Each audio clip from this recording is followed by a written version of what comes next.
Espace TV, le 22h.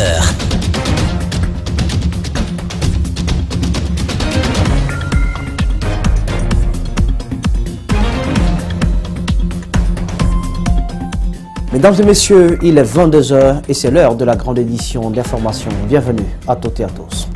Que reste-t-il de la date du 22 janvier 2007? En cette date funeste, plusieurs dizaines de manifestants ont été reprimés dans le sang par des hommes en uniforme alors qu'ils réclamaient de meilleures conditions de vie. Les victimes, elles, s'en souviennent encore, mais la justice, non. Il sera question, bien entendu, d'élections communales dans ce journal avec les partis politiques qui vont à la conquête de l'électorat. Vous le verrez, tout est mis en œuvre pour charmer les électeurs. Il s'agit de la première passation de pouvoir entre deux présidents élus au Libéria depuis 1944 et c'est la légende de football George Weah qui hérite du fauteuil présidentiel après Ellen Johnson Sirleaf. Il y a 11 ans, plus d'une dizaine de personnes tombaient sous les balles des forces de l'ordre le 22 janvier 2007, date à laquelle une frange importante du peuple de Guinée s'est soulevée pour dénoncer la gouvernance politique d'alors, une révolte reprimée dans le sang et qui a contribué à faire fléchir le régime de feu général Lansana Conté. 11 ans après ces horribles tueries, la justice guinéenne continue de briller par son silence. La société civile, elle, dénonce cette attitude et demande que lumière soit faite sur ces événements tristes qui hantent encore des victimes. Explication, Mohamed Damaro Kamara, Abdoulaye Kamara. 22 janvier 2007, le pays traverse une crise. Une grève générale est lancée par le mouvement syndical. Les populations éprouvées par un régime totalitaire qui dure depuis une vingtaine d'années investissent les rues de la capitale et des provinces et réclament un changement.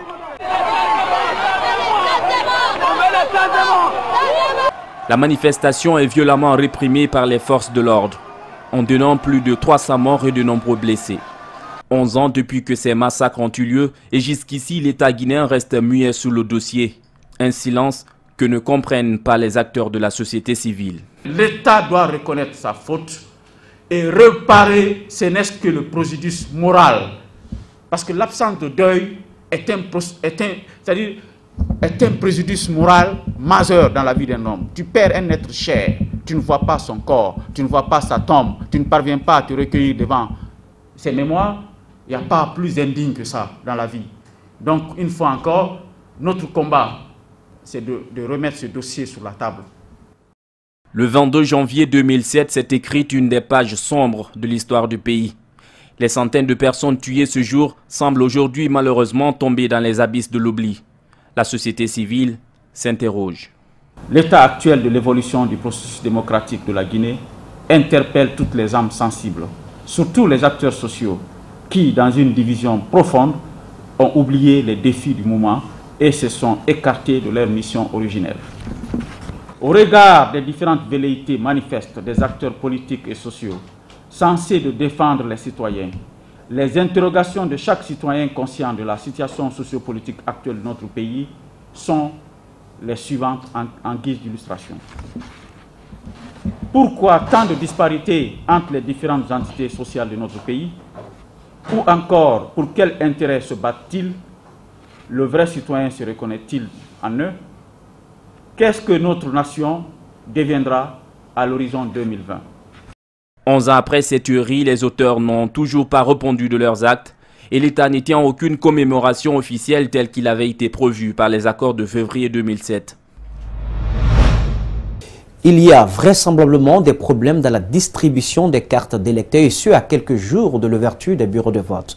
Tenez, certains districts n'ont toujours pas reçu la totalité de leurs cartes. C'est le cas de la sous-préfecture de Mania où il n'y a également pas d'affluence devant les commissions chargées de la distribution de ces cartes. Mamadou Saliouba, Lamine Silla nous reviennent de Mania.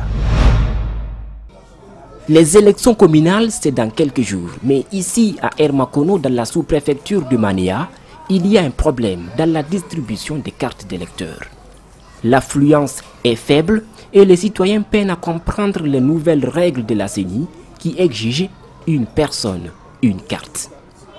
Dans les temps, le citoyen avait l'habitude de venir ramasser les cartes par complicité des chefs de quartier. Je connais cet électeur, je connais ceci et ils gardent les cartes à leur niveau. Et cette fois-ci, la CENI a pris la disposition pour mettre fin à ce fléau.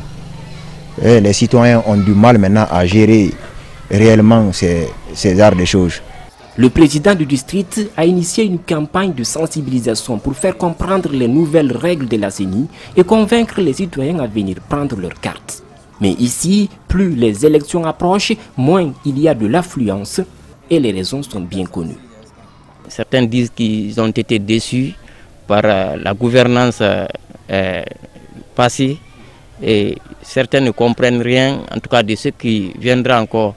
Par contre, d'autres, en tout cas tous les candidats qui se sont présentés, d'autres n'ont pas de choix parmi ces candidats. En 17 jours, cette commission a réussi à distribuer 797 cartes sur 1406 inscrits. La majorité a déjà reçu ces cartes dans ce district, mais d'autres attendent toujours. Oui, il y a 22 bureaux de vote qui manquent dans la sous-préfecture de Mania. Donc, il y a 9 bureaux à CBA qui manquent. Si vous avez dit 9 bureaux, ça veut dire des cartes d'électeurs, des registres d'émargement n'est pas venu. Il y a 5 bureaux à Fassia. Il y a 8 bureaux, c'est à Gomboya, qui manquent. Un problème de distribution de cartes d'électeurs dans certains districts et une faible affluence dans d'autres. Pour la réussite de ces élections, la CENI et les candidats ont un grand rôle à jouer. Et pendant ce temps, les partis politiques profitent de la période de campagne et la stratégie prisée est le porte-à-porte dans les différentes communes de la capitale. Samedi dernier, l'Union des forces démocratiques de Guinée a sillonné quelques quartiers de la commune de Kaloum pour sensibiliser les militants à voter UFDG lors de ces communales. L'Union des forces démocratiques de Guinée a procédé ce week-end à une campagne de porte-à-porte dans quelques communes de la capitale. L'objectif est de sensibiliser les jeunes et femmes à voter pour le candidat de l'UFDG. Nous avons lancé une alerte aujourd'hui dans la commune de Dixine pour montrer à tous les détracteurs que la commune de Dixine est imprégnable à l'UFDG. Ça date depuis le temps du PIP. L'opposition a toujours remporté dans cette commune. Visiblement satisfaite de la mobilisation des citoyens, Alimatou Delen Diallo a remercié les militants de l'UFDG pour le combat qu'ils ne cessent de mener pour le parti. Pour sa part, le candidat en tête de liste de la commune de Dixine est rassuré par cette mobilisation.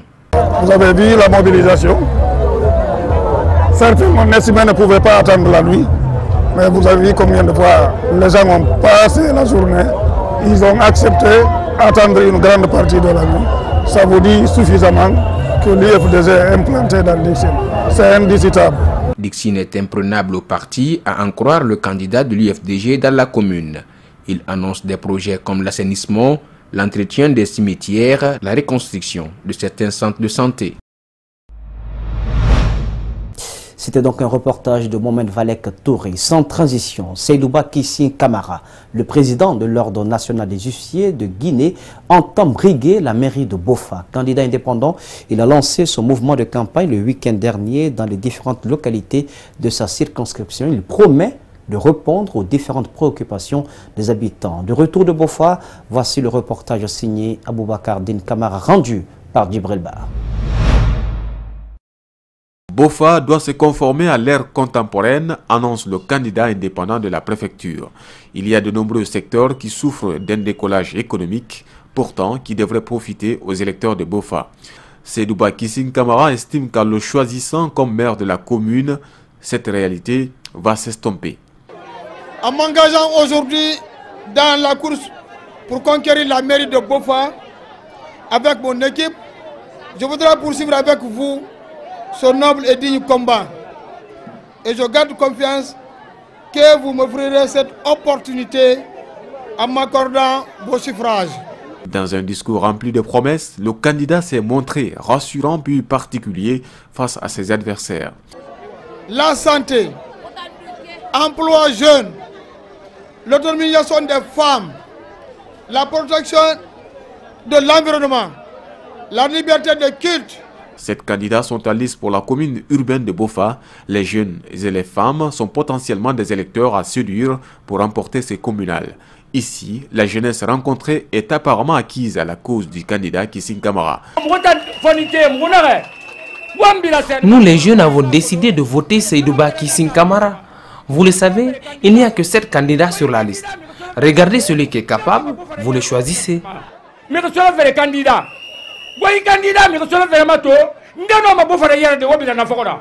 La série des discours a été suivie par un carnaval. Seydouba Kissing Kamara s'est offert un bain de foule de la contournante en passant par la mosquée de Bolondé jusqu'au port de Bofa. Restons dans les communales, du côté de la commune urbaine de Beila, où nous avons rencontré un candidat indépendant qui promet de battre la liste du RPG. Et pendant ce temps, le RPG et ses alliés disent avoir un bilan élogieux à défendre aux électeurs. Une de nos équipes a échangé avec un candidat à l'élection présidentielle de 2010. Voici un condensé de Mamadou Sadio Baldé et Yacouba Traoré. Dr Mbemba Traoré était le plus jeune candidat à l'élection présidentielle de 2010. Au second tour, il a lié une alliance avec le RPG pour porter Alpha Condé au pouvoir. À cause de ses activités professionnelles, il s'est mis un peu en retrait dans la vie politique du pays. Pendant cette campagne, il veut mouiller le maillot pour son allié naturel. Il faut encore donner la chance aux élus du RPG pour pérenniser les acquis du président de la République. C'est pourquoi nous avons encore opté pour la liste commune avec le RPG Arc-en-Ciel afin que nous puissions remporter, si vous voulez, les élections communales. Pendant ce temps à Beila, Djiba Douanzo, candidat indépendant, veut battre le RPG dans cette préfecture. Donc nous ne pouvons pas rester là, regarder ceux qui sont en train de faire une mauvaise gestion dans la commune urbaine. Donc voilà, avec tous ces facteurs, nous avons décidé, nous les jeunes, de se donner la main pour changer notre commune urbaine, pour donner un élan nouveau à notre commune urbaine. Les alliés du parti au pouvoir croient à l'exploit du président de la République. Pendant cette campagne, ils comptent rappeler ce qu'ils appellent les acquis. Et avec la construction du barrage hydroélectrique de Caleta, avec, si vous voulez, l'accord de ces 20 milliards de dollars qui a été conclu avec la Chine, notre pays, l'économie de la Guinée a gagné 10 points dans le classement de Boeing Business. Le Fonds monétaire international, les organes de Bretton Woods ont vraiment bien apprécié la performance économique de notre pays. Candidats indépendants et alliés du parti au pouvoir, tous croient à leur chance lors des échéances électorales du 4 février, à condition. Il faut que les électeurs aillent prendre les cartes d'électeurs pour que le jour du vote, qu'il n'y ait pas de problème pour procurer cette victoire écrasante aux listes du RPG Arc-en-Ciel. La population nous fait confiance. Le projet de société que nous avons élaboré, c'est dans l'intérêt de notre population. Sortons de cette fièvre électorale pour parler de l'Agence guinéenne de la promotion de l'emploi, AGIB en abrégé, qui s'est entretenue ce lundi avec des jeunes diplômés qu'elle a retenus pour des offres de stage. Cette initiative procède de la mise en œuvre du projet Booster les compétences pour l'employabilité des jeunes. Au terme d'un tirage au sort, les jeunes retenus seront placés dans des entreprises privées pour d'éventuels emplois. Abdourahmane Ba, Yacouba Traoré. Ils sont 117 jeunes diplômés retenus sur 1008 pour cette première expérience. Booster les compétences pour l'employabilité et l'emploi des jeunes est un projet qui vise à placer les jeunes diplômés dans les entreprises privées pour des stages et emplois.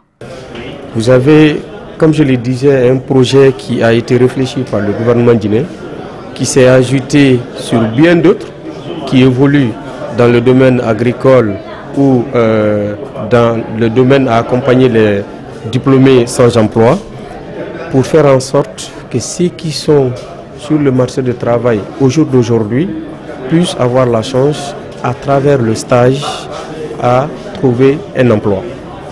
Ce projet s'élève à 20 millions de dollars financé par la Banque mondiale.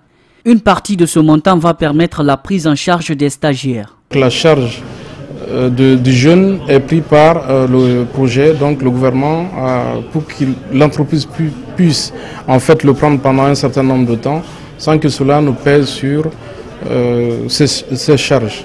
Donc c'est ça l'innovation aussi avec ce projet. Ce lot est la première vague de jeunes qui va être placée au sein d'une douzaine d'entreprises. Une raison qui motive ces diplômés à relever le défi. Il suffit juste d'aller dans les entreprises, se former, être à mesure pour vraiment, parce que si le premier groupe-là est apte dans les entreprises, ça permettra aux autres d'avoir la chance d'être retenus dans le projet Bossège. Les conseils que nous avons reçus à travers cette occasion, nous ne pouvons que le capitaliser et de suivre ces conseils durant notre parcours de stage dans les différentes entreprises que nous sommes orientés. Ce projet officiellement lancé le 3 juillet 2015 par le président Alpha Condé va se poursuivre jusqu'au 31 décembre 2020. Les jeunes Guinéens au cœur de la littérature, encore 3 parmi eux viennent de présenter leurs œuvres à la Maison des écrivains César Taouya. Les auteurs décrivent les faits sociopolitiques de la Guinée, mais aussi du continent africain. Malek Sangena Kamara, reportage. Macky Diallo est diplômé en économie. Il est âgé de 24 ans. L'amour d'écrire lui a conduit à faire 2 œuvres publiées en 2017 aux éditions Maya à Paris. La première, un recueil de poésie intitulé Les Averses, comprend 5 parties. Mon quotidien, je l'ai raconté dans cette première partie. Une deuxième partie qui parle du racisme. Une troisième partie qui parle des droits des femmes. Il y a une autre 4e partie qui parle de la culture africaine. Et la dernière partie, je parle de l'amour. La seconde, L'Axe des martyrs, plonge l'auteur dans une histoire imaginaire en se basant sur les réalités de son pays. L'histoire se déroule sur un axe où les jeunes se battent pour la démocratie, la justice au prix de leur vie. D'après les personnages, ce sont des jeunes qui combattent pour la bonne cause. Et donc, s'ils meurent, ce sont des martyrs. Elhadji Mamadou Aliou lui aussi a procédé à la présentation de ces 2 œuvres. L'histoire politique et sociale de la Guinée de 1958 à 2015 est sa première expérience. L'auteur dénonce la malgouvernance des différents régimes qui se sont succédés à la tête du pays, l'ingérence de la communauté internationale dans l'élection de 2010 et la rivalité politique entre l'opposition et la mouvance. Cette œuvre va le conduire à s'intéresser à la vie de Adja Rabiatou Sera Diallo, la syndicaliste qui a marqué l'histoire du pays en 2007 pour faire sa 2e œuvre. Quand je l'ai rencontrée, j'ai discuté un peu avec elle, j'ai compris que ce n'est pas un tabou pour elle, mais elle a accepté de se former pour continuer à diriger des institutions et voilà, aujourd'hui elle est à la tête du Conseil économique et social. Le néocolonialisme, la souffrance des jeunes, autant de mots dont souffre le continent noir, ont attiré l'attention de cet autre jeune Alcine Cham. Il a également présenté son œuvre « L'arme d'Afrique ». Sidi Mokhtar Diallo a pris fonction samedi dernier à la présidence nationale de la Jeune Chambre internationale de Guinée.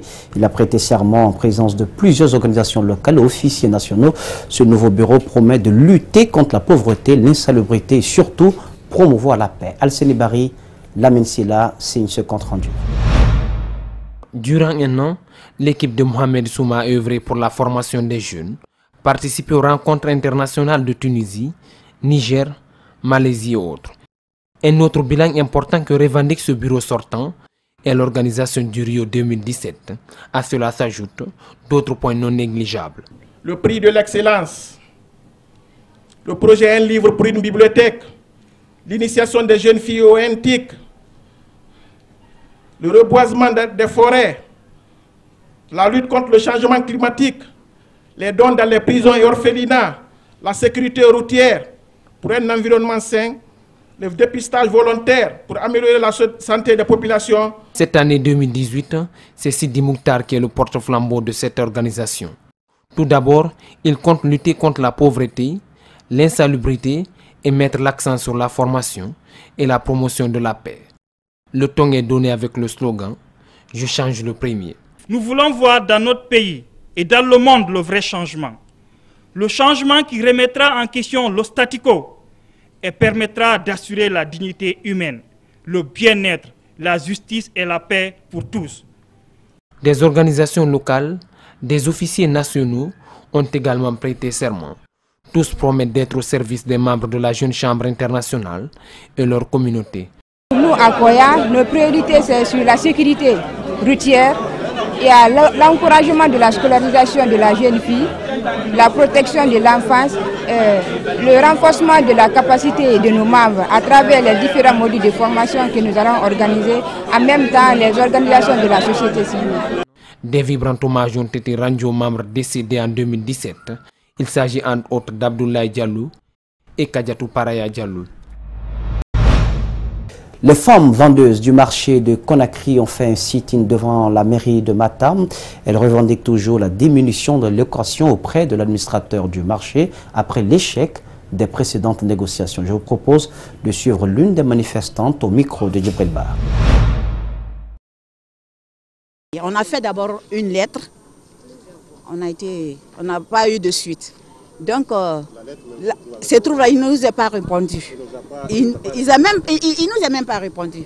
Et tout est fermé, même l'électricité est coupée. Et même ça, le courant sont coupés. Même ce matin, on a une de nos voisines qui vend que des poulets. Tout est pourri. C'est décevant quand même. C'est dans ça qu'elle paie son loyer. Non, nous on est venus, franchement, on demande pardon. Vos boutiques sont fermées? C'est fermé. Ou bien par... Non, par eux-mêmes, parce qu'ils ne veulent pas qu'on travaille. Nous, on ne gagne pas un centime, je jure. Moi, je vends en code. Je sors avec mes bagages quand je viens du voyage, je vends mes habits en code. C'est-à-dire mes relations. Sinon, personne ne vient dans le marché pour voir qu'est-ce que je vends. C'est décevant. Au quotidien, nous utilisons les fruits de leur dur labeur et ils représentent l'une des composantes de nos us et coutumes en Afrique. Nous parlons bien entendu des forgerons et je vous invite à découvrir comment ces hommes de l'ombre travaillent. Alceni Bari, Aboubakar Din vous font vivre leur réalité. Nous sommes ici dans l'atelier de Maître Moussa Keïta. Tel un héritage, il transmet son savoir-faire à ses enfants. Un marteau, le pinceau, le cignol, les lames de scie, voilà ses outils de travail. L'homme façonne et modèle l'alumine et la latérite pour de nombreux objets de travail et de ménage. Cette activité, il la pratique depuis 30 ans. On fabrique des marmites, des signes pour les portails, également les flèches pour les soudeurs ou pour ceux qui veulent mettre sur leur cour, voire leur antivol. D'autres nous demandent aussi de mettre sur les panneaux.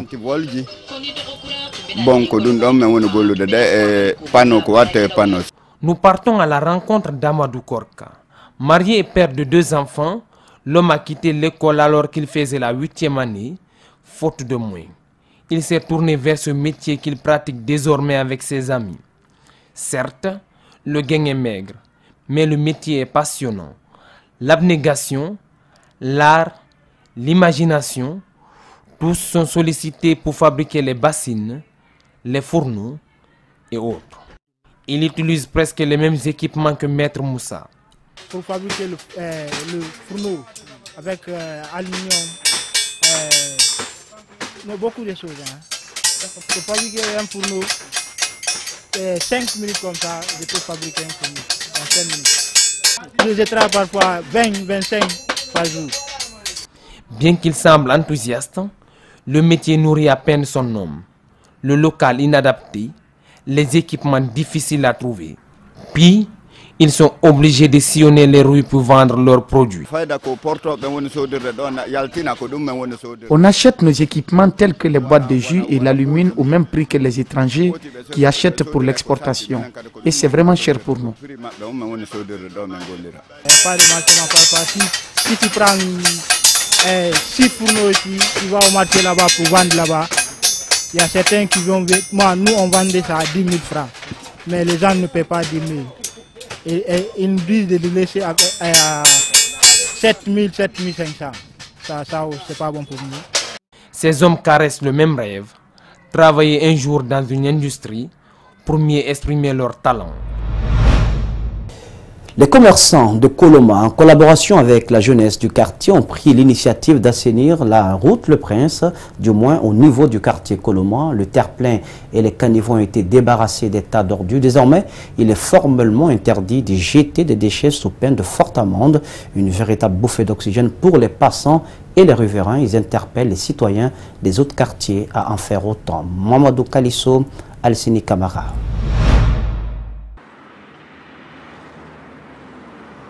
À Koloma, la route a changé de visage. Les tas d'ordures avec leur cortège de mouches, de boue et d'odeurs nauséabondes laissent place à la peinture et aux fleurs.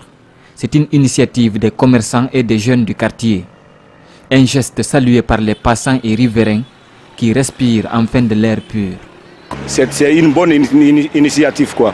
C'est bon pour nous-mêmes, pour nous sentir tout. Parce qu'avant quand moi je suis assis ici même, les caniveaux là, ça sent l'odeur là, je prends ça, c'est pas bon pour moi, c'est une maladie.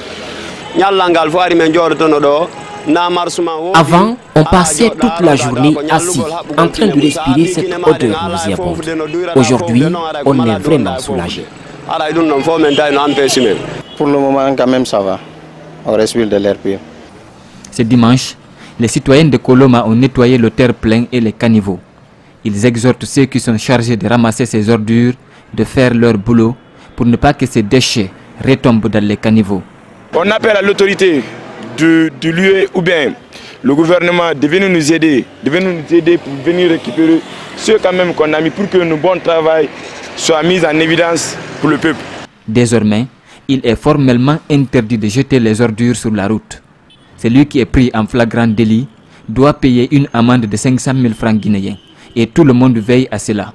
Et même moi qui est devant vous ici comme ça, je suis sécurité ici, parce que quelqu'un quand il vient te déposer ici, je te vois, je vais te prendre. Donc on est là pour ça, tous ceux qui sont assis ici, tous les vendeurs, tout le monde observe ici maintenant. Les boutiquiers, les vendeuses qui sont ici, tous ceux-ci là, c'est nous qui sécurisons ici. Si on prend quelqu'un ici, tu vas payer l'amende, la force. L'amende est déjà là. On te prend, tu ramasses ce que tu as mis, après tu payes l'amende. C'est fini. Cette action permet à la route Le Prince de présenter une image reluisante à Koloma. Les initiateurs de ces projets citoyens invitent les habitants de l'axe Amdallah et Kabele à en faire autant pour le bien-être de tous. Ils n'ont qu'à prendre l'exemple sur nous ici. Donc quand tout le monde fait comme ça là, il n'y aura pas la saleté dans la capitale. Donc quand il y a ordures, il faut partir dans les grandes poubelles, tu vas t'y jeter là-bas au lieu de mettre sur le goudron. Nous invitons tous les citoyens de l'axe Amdallah et Kabele de nous imiter. C'est pour le bonheur de tous. Ces jeunes projettent d'organiser une réunion le dimanche prochain afin de pérenniser cette idée salvatrice. Football maintenant, direction la France avec un événement rare, Paris qui perd en championnat. Surprise de cette 22e journée de Première Ligue, l'Olympique lyonnais fait tomber l'inébranlable leader, le tout après un scénario haletant de la première à la dernière seconde. À défaut d'avoir vu sur le terrain Mokhtar Diakabi, défenseur franco-guinéen de l'OL, notre envoyé spécial Karim Baldé revient sur une incroyable soirée à Lyon.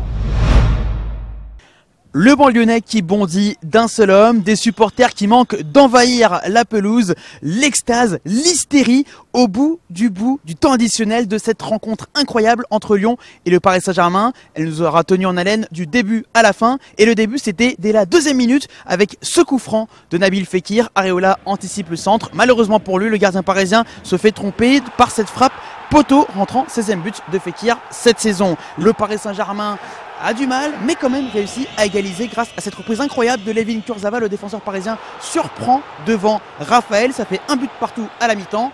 Le PSG revient bien, mais malheureusement Dani Alves découpille en milieu de seconde période à l'heure de jeu et il reçoit un carton rouge alors qu'il devait avoir un simple jaune. C'est le tournant du match et pourtant Lyon ne fait plus grand chose derrière jusqu'à ce golasso, jusqu'à cette 94e minute et cette frappe sublime de Memphis Depay devant une défense parisienne impuissante. Frappe pleine lucarne et victoire 2-1, victoire de prestige, victoire importante dans la course au podium. Deuxième défaite seulement des Parisiens cette saison en Ligue 1. Un match qui a suscité de nombreuses réactions dans la zone d'interview. Je vous propose de les écouter à notre micro, bien sûr.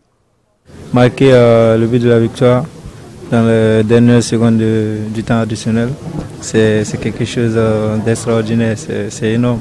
En tous les cas, le plan de jeu qu'on avait, c'était de faire un gros pressing le plus longtemps possible pour les empêcher de s'installer dans la partie, les empêcher de dérouler leur jeu. Et je pense aussi parce qu'ils ne sont pas trop habitués à ça. Après, est-ce que c'est ça qui a provoqué leur colère et leur réaction, je ne sais pas, mais on a su profiter, je pense, des peu de lacunes que cette équipe peut avoir. Ma prestation, je la juge comme, un peu comme ma vie en ce moment. Je fais des choses bien et quand je fais une chose mauvaise, ça gâche un peu tout. Mais voilà, comme j'ai dit, je vais continuer.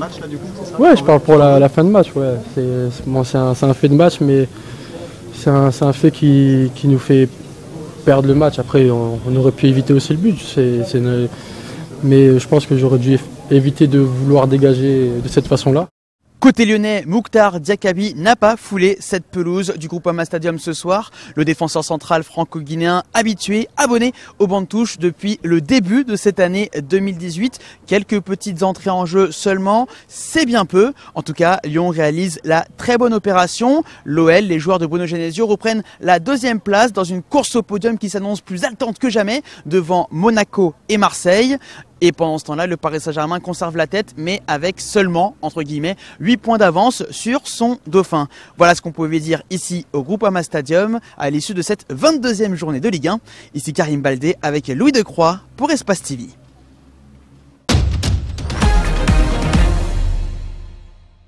L'actualité à présent sur le continent. George Weah prête serment comme président du Libéria. La légende du football, George Weah a prêté serment donc ce lundi comme président du Libéria devant des milliers de partisans à l'IS. Première passation de pouvoir entre deux présidents élus dans ce pays depuis 1944. George Weah, 51 ans, a prêté serment à la mi-journée sur la Bible devant le président de la Cour suprême, Francis Kokor. L'ancien joueur du Paris Saint-Germain a largement remporté le second tour de l'élection présidentielle le 26 décembre avec 61,5% des voix face au vice-président sortant, Joseph Boakai. La cérémonie de prestation de serment s'est déroulée dans le stade Samuel Kanyando dans la périphérie de la capitale Monrovia, une enceinte de 35 000 places pleines. Au moins 22 corps ont été retirés du grand hôtel de Kaboul, attaqué le week-end dernier par des talibans, dont certains calcinés, difficiles à identifier selon un nouveau bilan du ministère de la Santé. Les combattants islamistes afghans ont à nouveau frappé à Kaboul. L'hôtel intercontinental situé dans la capitale de l'Afghanistan a été la cible d'une attaque samedi 20 janvier, peu après 21h, heure locale. Un commando s'est introduit dans l'hôtel de luxe et a déclenché une explosion avant d'ouvrir le feu au hasard sur les personnes présentes dans l'hôtel. L'assaut a duré près de 12 heures et a été revendiqué dimanche matin par les talibans. Selon un bilan provisoire, au moins 22 personnes dont 14 étrangers sont mortes durant l'attaque, a rapporté le porte-parole du ministère de l'Intérieur afghan. Le média afghan Tolo News annonce de son côté 43 morts.